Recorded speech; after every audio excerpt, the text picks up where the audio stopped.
Good to see you.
A decision on exactly what that's going to happen.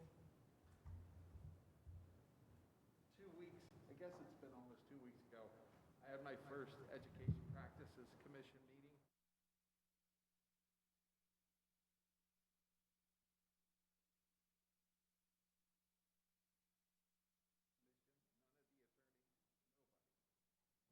Wow.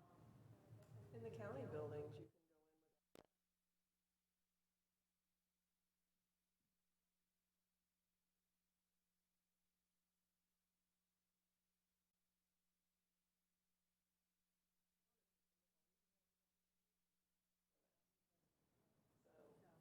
Now, I know a lot of the state agencies in Tallahassee,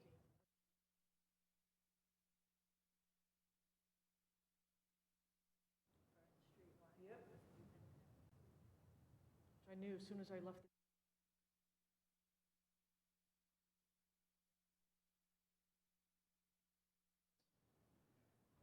Good morning. That coffee smells so good, but I don't like the taste of coffee, but I love the smell. I can smell it the minute you poured it.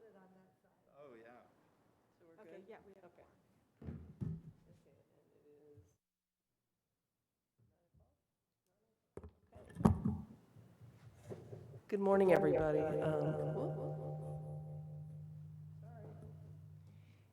We're going to go ahead and start the Budget Advisory Committee meeting. Sherry Brown had a conflict. She has a deposition today, so she'd much rather be here, but she had to do that. Public comment, is there any, no, I don't see any members of the public for public comment. So we will move on to discussion item, and we have someone from the Office of Inspector General, I think the Inspector General for the school district with us this morning. Good morning, everybody. My name's Teresa Michael. I'm the Inspector General, and I'd like to speak to you briefly about the risk assessment that the office is doing. Every year, we do an audit plan, and that audit plan is based on a risk assessment. And the risk assessment typically is done informally, and we reach out and speak to all the school district employees. Now, I would like to get input from the committees, and this is one of the committees that I'm looking to get input from. This is not, I'm speaking to all the committees. There's no concern with Mike, Heather, or any of the staff. They work very well with us. So I'm just looking for any input of any areas that you think that my office hasn't covered, should cover, has not paid enough attention to. And I've given everybody a brochure about our office and my business card. So if there's something that you want to speak in confidence to me about, that you don't want to broadcast, that there's a problem, we don't want to let the bad guys know where the issues are, please give me a call, email me. I'm very available. I'll meet at any time. If there's any issues regarding our office or what we could do to help, we're here to assist. We just want to make sure we get proper coverage. So if there's any questions or any concerns, please let me know. Do you function, so you're similar to what the countywide Inspector General is? You have different, maybe, of your own criteria because you're specific to the school district? Right. Most inspector generals are considered internal, but we all have the same functions. We all look for fraud, waste, and abuse. We have an audit side, we have an investigation, then we have a contract procurement side. And they work in conjunction with each other. Investigations looks at individual issues of misconduct. Audit looks at systemic issues of either malfeasance, misfeasance, or just system processes.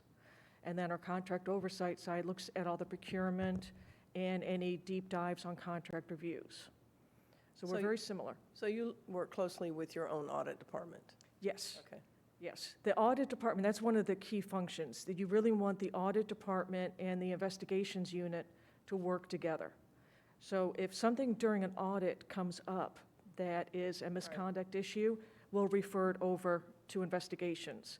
Same way as during an investigation, if we find an issue that's a systemic problem, maybe there's a problem with a policy or a process that's in place, we then refer it over and audit will pick it up from there. That way you have a good comprehensive coverage. Right, Plus, with having the police department right here, we're really spoiled. yeah, Because if we find any criminal misconduct, I can immediately refer it down to the chief, and they give me immediate attention, which we would not get if I had to go and farm it out to the state attorney's office or different local municipalities. Yep. So we work with them as well. no, I think it's a good, I think because you're so big, it's good for you to be independent from the rest of that melee. So, Yes, yes. Any other questions or comments from anybody? No, it's really just comments. I have had the pleasure of working with Teresa since she was hired and in regular communications. And I've been very impressed with what our IG's office has been doing. And I think some of the things that I've had as priorities, we've talked about. I think one of the things that's got to stay on the radar all the time is the issue of charter schools and charter school compliance with the millage and the referendum dollars. I think that's a critical issue for us to follow, especially since the court order is going to change how we distribute those funds and the accountability to ensure that those dollars are being used for what they're intended for. Yes, and that's an excellent point. And we are actually looking at hiring 2 more auditors. And one of the auditors is going to be helping with the ESSER funds and with the money that we're going to be receiving in state and federal dollars. But we're also going to use that, after that is over with, for more charter school review and audits. Charter schools have their own independent audits that come in every year. They have a CPA firm. But we really need to make sure that what we are giving them and how the money is being allocated is going for the right purposes. We don't want the money's supposed to be going to the teachers, not to repairing air conditioners or to give board members a bonus. So that is something that we are going to put more emphasis on. Is there any similar kind of, it doesn't involve directly taxpayer money, but the look at homeschooling to be assured that those children are indeed making progress and being provided the right kind of instruction that advances them? If I understand correctly, we do look at functionality, if they are following their plan, their educational plan, if they're meeting those standards. And we get complaints all the time from parents, and we will work with either the charter school or the charter school office to look at those issues, to make sure that they are receiving, if it's special needs, if there's a 50, I think it's a 504, is that what it is?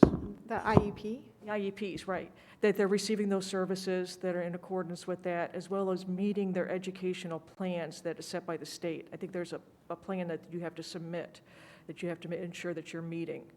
And we do look at that, but not as a deep a level as probably the district does. More of ours is more on performance and meeting policies and procedures. I just wonder, after this year of being at home, if whether it may take an additional kind of look to see how that's going. I believe the district is looking at that and is addressing that. I believe they have the summer school that they're opening up more. They are looking at the COVID slide. They are looking at more of testing and additional services for the youth, because we don't know what they're going to come back with educationally. And I believe that's one of the priorities of the district.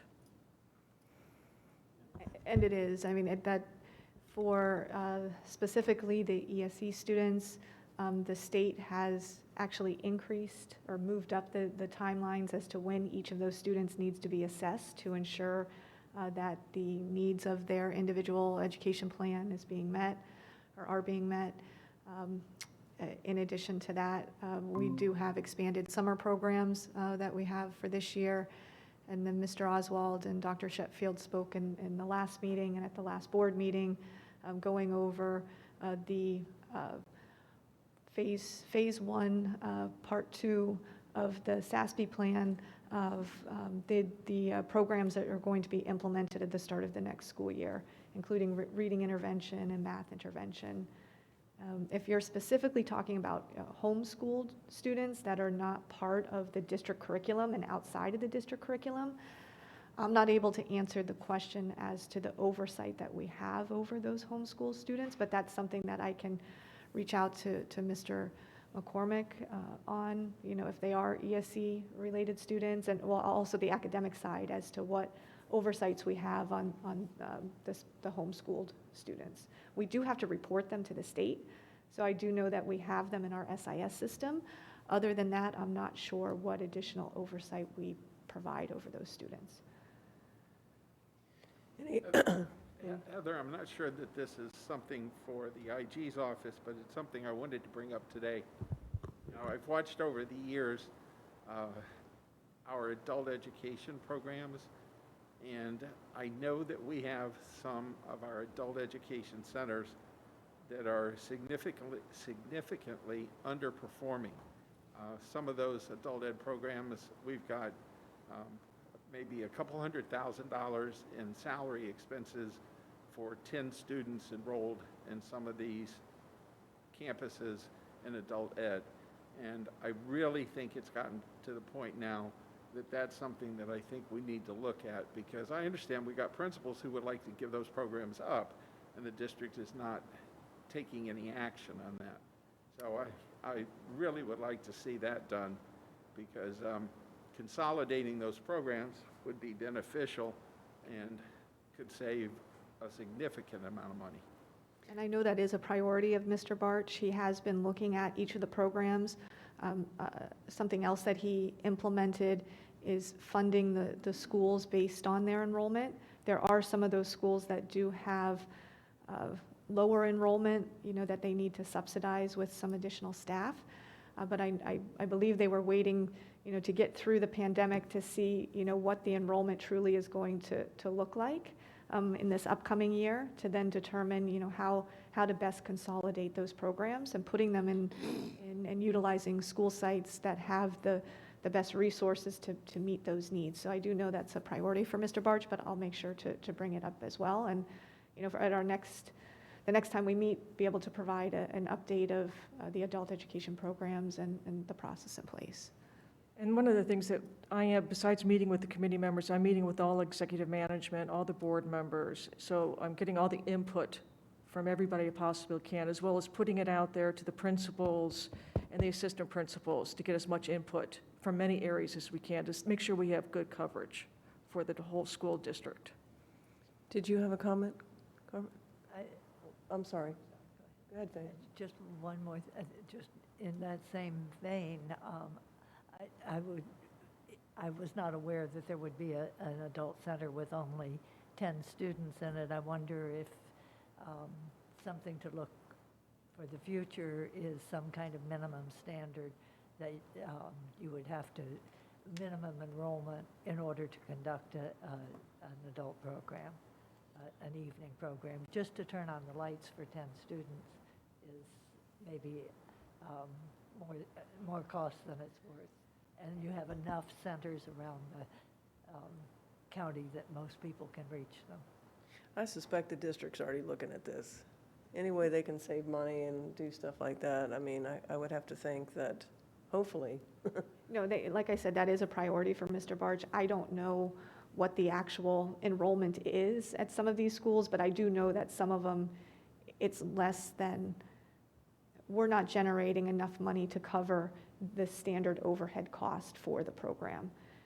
So So You can always move a program from one school. If there are 10 in that school, move that to the next door school.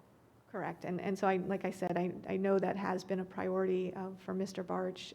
He's been in that position now a few years, and he's made a lot of improvements within the adult ed program, and, he really is trying to expand it as much as possible. And he's done a lot of work out in the Glades region to expand the vocational and technical type programs out there for adults. And so I do know that that is a priority of the adult education program. But I can definitely bring that back as an update to the committee. Carmen, did you have a question? Did you have? I'm Carmen Campbell. I represent District 6. Marcia Andrews appointed me. I'm a former staff member at Crestwood Middle School and at the high school, Royal Palm Beach Community High School. I'm very happy with seeing the progress, especially with the stimulus dollars from the federal government, how the district has worked with that and provided opportunities for the school sites to make decisions for using the money. I pretty much understand funding because my husband was a member of the Florida House of Representatives, was on the Appropriations Committee, and he brought back a lot of dollars to the districts when he was there. So I'm a pleased member of this budget committee, and I'm glad to meet you. Nice to meet you on these circumstances. Normally, when I walk in a room, everybody just groans, so. And I was remiss in having us introduce ourselves, Teresa. I'm Karen Marcus. I'm here for Barbara McQuinn. Do you want to introduce yourself? Sorry. Faith Schulstrom, nice to meet you. Nice to meet you. Shaw, Karen Brill appointed me. Yes. So Thank you very much. Nice to meet you under these circumstances also. Yes. Good luck. Thank you. Okay, so we will go to our action items. We have the minutes of the June 3rd meeting. Is there a motion to approve by Chuck Shaw? Second. Second by Faith. Any discussion? All in favor? All opposed? Motion's unanimous. Okay, the Budget Advisory Committee Operating and Capital Report to the Board. Heather has provided us with a draft. She sent it out to us yesterday, I think, for us to love or make adjustments to, and has indicated that Sherry Brown would be willing to, if there are any changes, she would work with Heather to kind of edit them. And then she's also willing to be present at the board meeting when, to give this to them, give our report to them, so. Yes, so one of the items or responsibilities of the Budget Advisory Committee is to give a final report to the board on whether to support the FY '22 budget as submitted to and proposed to the committee. I know that this was somewhat of a unique year because we didn't have changes in our regular operating budget like we have in the past. Going into the FY '21 year, we made significant reductions in departments, assuming that we were going to have a reduction in revenue at the state level. We were fortunate that the state held us harmless. Since we went through that exercise in FY '21, we really didn't have much availability within the departments to make additional cuts in FY '22 because we need to make sure, especially with the uncertainty in enrollment, that we have the capacity and the staff available to meet the needs of the students if enrollment truly does rebound. So we did not have really any changes within the operating budget. What changes we do have is related to the federal funds and the significant amount of federal funds we're receiving. So the ESSER $1, ESSER $2, ESSER 2, and as well as ESSER 3. Over the next 3 years, we'll be receiving, close to $500 million in federal money. The majority of that is going to be put in the school sites to use for accelerated learning, address unfinished learning of the students. And so on the academic side, Mr. Oswald spoke, as well as Dr. Sheffield, on the beginning phases of those plans. as to how those dollars will be utilized. And we expect they will also be utilized for other, operational type items, but the majority of it, we anticipate over 50% of that will be used in the school sites to address that academic acceleration. So this year was somewhat unique in that we really didn't have a lot of changes like we've had in prior years with the budget. It really is just the infusion of those federal dollars. And the federal dollars are not being utilized to plug holes within the budget. They're to help get the kids back to where they need to be. Because of so when the money goes away, you won't be like, oh, I'm looking at a budget deficit. The majority of the funds are being used for academic acceleration. There is a portion of the funds, because especially with ESSER II, what was unique with ESSER II dollars is the state broke it up into two tranches, and a portion of those funds are in advance. And those funds have to be spent by September 1st. And we were notified of this change late in the year, so it was late in the spring. And so those funds are really going to be used primarily, we're using them for our summer program, which does help the operating budget.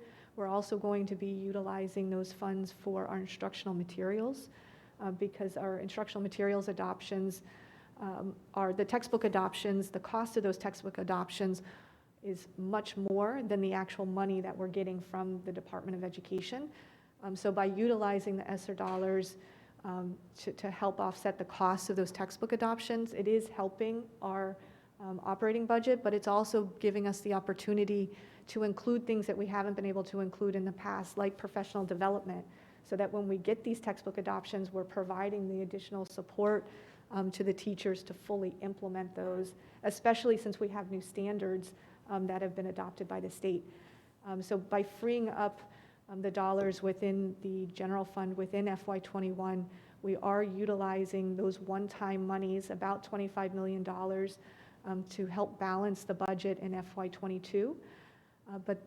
And although we agree that it's not ideal to use non-recurring funds in order to, plug a shortfall, the uncertainty of enrollment, we as a district have not had declining enrollment for over 10 years. So this last year was the first year that we had declining enrollment, and we don't know really how much enrollment is going to rebound come next school year. So all students are required to report back to school, and we need to make sure that we have the capacity and the staffing available if more students return than what's projected. It's difficult to hire bus drivers. Yeah. We don't want to lay them off, and then we actually need them come the fall. So we are going to continue to monitor enrollment and reassess, and if we truly don't see that enrollment has rebounded, we will relook at and make staffing adjustments where needed. But we wanted to make sure to utilize these funds, which is consistent with how the ERA dollars were used back in the Great Recession, to help kind of soften the blow, because there's just so much uncertainty with what's going to happen next year. So we just want to make sure that we're prepared. So we are using about $25 million of our savings that were generated in FY21 in order to help balance the budget in FY22. Kind of like the airlines who don't have enough pilots right now. Yeah. They didn't do that, so. Any questions or? Just a quick one. Now that this year's ended, do you have any projections on the fund balance and carryover that we have that you may not have expected? Was it higher, lower, or about what you expected? It is definitely going to be higher than what we originally anticipated, and that's primarily due because of the advance from DOE. So since we received the ESSER II advance, we had to spend $70 million by September 1st. So that means that pretty much all of that has to be on expenses that were already incurred.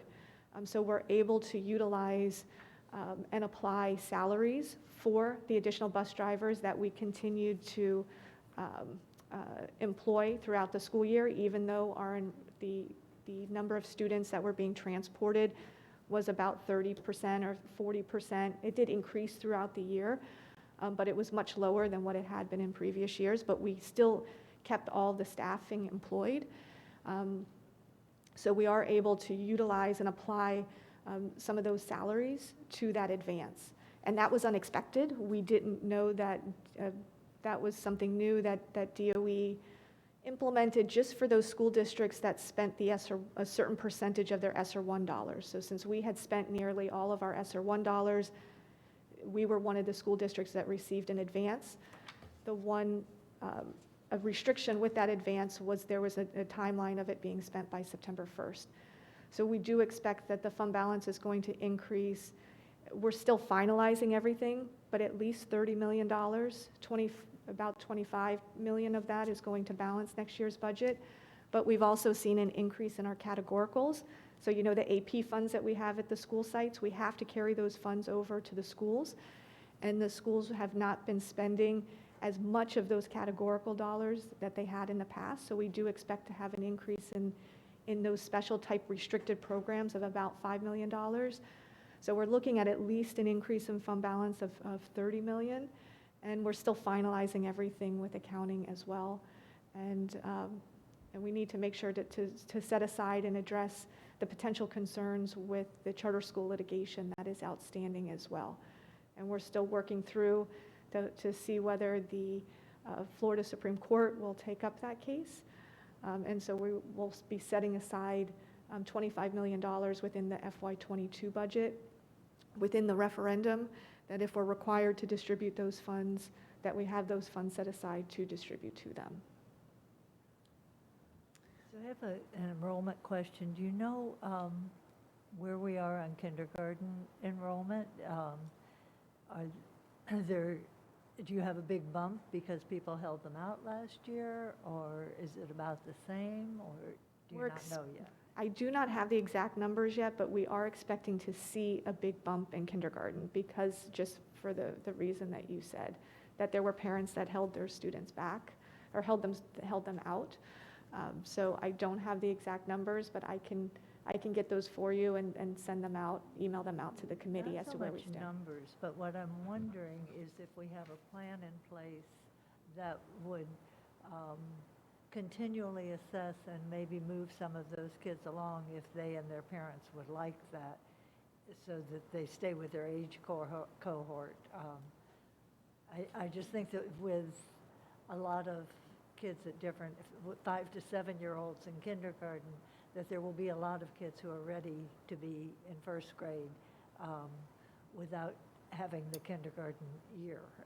And I just wonder what we've done about that. And I can provide, and I can email that out to the committee, but I know that there is a process for parents to go through, for students to see whether they would be eligible if they did not go to kindergarten, that they would be eligible to go right into first grade. I do not know what those requirements are, but I can get those for you and I email them out to the committee. And that will continue through the year, not the first day. Where Right, they that, might not be as they're brought in, yep, I can be able to bring back what our process is. And I guess that goes to staffing too. Are there able, do we have the teachers in place to allow that to happen?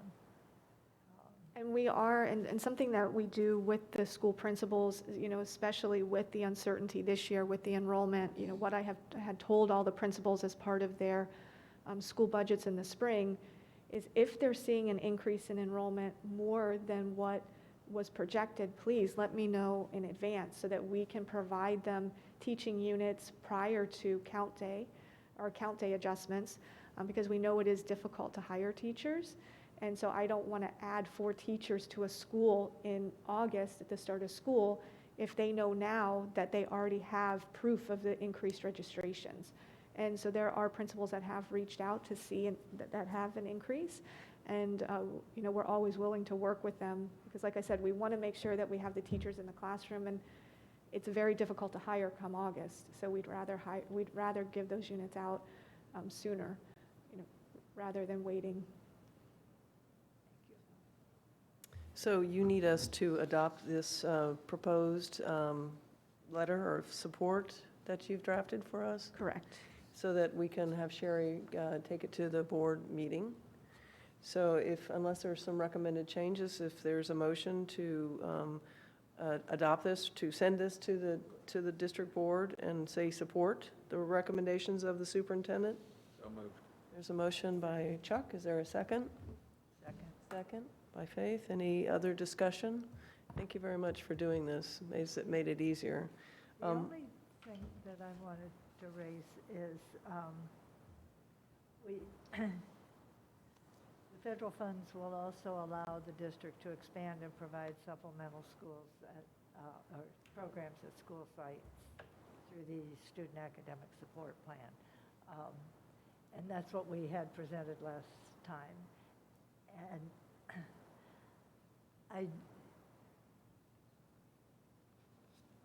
just hope that we continue to, and I think that what you've already said about the training for the new textbook adoptions does indeed affect all students, but I want us to continually understand that we need to be applying our funds to all students, that if we aren't raising the expectations of the whole group, that just getting the bottom over the edge is not going to advance the school district or the students to their greatest potential. And I think that we need to, and maybe we don't have to say it in this report, but somehow I'd like this committee, if we all agree, to say that we, as we're continually monitoring and adjusting, that is attending to the needs of all students that we'll be doing, not just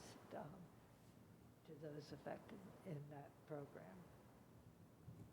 To expand and provide supplemental programs for all students who need them, not just those, and all students who need them.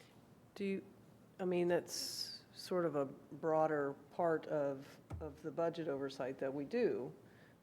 So I guess we could add a sentence in there that says, you know, make sure, or something. Even if you just, through the student academic support plans and To all others students? where indicated, or something like that. Yeah, I can work on a revision and. Just something yeah. that indicates that we're not limiting our attention to To one the lower group of 25%. students. We're looking at that whole body of Palm Beach County school students, that we're trying to give each of them the push and this additional push that they need after having such a traumatic year. So Chuck, are you okay with adding an extra little provision in here in Faith? I asked if he's okay with approving, because he made the motion to approve it like it is, to adding that kind of language in there, and he's okay. So that's for your second. Carmen, that's okay with you?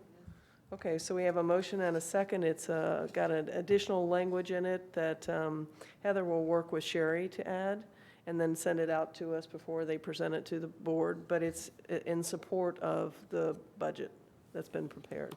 So there's a motion and a second. All in favor? All opposed? Motion is unanimous. Any other business that we have? When do we start our meetings next year? We normally start our meetings in either December or January. So Okay. if the committee has a preference as to when they would, if you'd like them to start before the holidays or after the holidays. January sounds better to me. I don't know how the rest of you feel, but When you're ready to give us an Yes. update, where we're, how did the beginning of the year go? What changes have had to be made? And January would then probably be better because, you know, that gets us through, all the way through the October survey count period. And, you know, that would give us time to assess, determine whether we're making any staffing changes as a result of where enrollment stands. So January would probably be a good time. and if you need us sooner, you just let us know. Okay.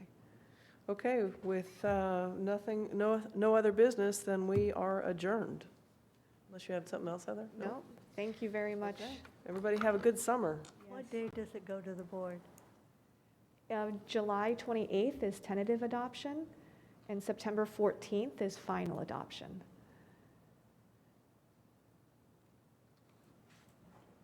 And Sherry can, And Ms. Brown is available for either of those dates probably would be best to do it on the July, on the July one. just so they have our input. Kind of when you get to the end, it's harder. Okay, So, all right. Okay, we are adjourned. Thank you so much. right, Everybody thank have a you. good summer.